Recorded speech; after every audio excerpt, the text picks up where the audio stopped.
Good afternoon. I'm Erica Sargent. And I'm Brad Edwards. Green Line trains finally moving again after a train jumped the tracks in Bronzeville 6 hours ago. A number of passengers injured by the jolt, but nothing severe. We have a team of people working on this story about what went wrong and the dramatic rescues. First, CBS 2's Megan Hickey is always investigating. She joins us live from the scene near 46th and Prairie with what she's learned about the investigation. Well, Brad and Erica, the CTA is acknowledging that work was being done on the tracks at the time of the derailment, but right now they're saying it's too soon to tell if that is what caused it. They're also looking into whether it could have been a problem with the train itself. Here's a look at the culprit.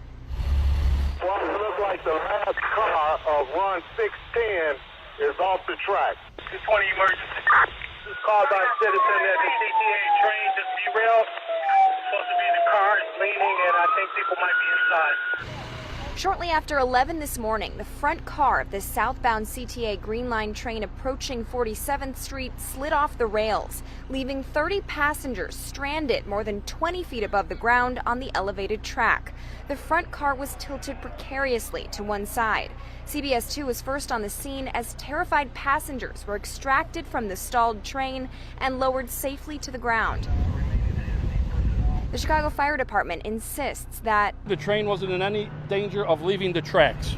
So what happened? Passenger Drake Hills noticed something interesting. It's actually important to note that there were actually workers that were basically witnessed it as it happened, where they were on the tracks working. We asked CTA. A representative told us there was some work going on, but we're trying to investigate exactly what type of work was going on at the time. But as for whether they were working on the track or how fast the train was going, CTA says they still don't know. We won't know until we get the train into the shop and do an inspection and find out if there's any damage or if there was something that was wrong with the train itself. But right now, that is very preliminary right now, what actually happened.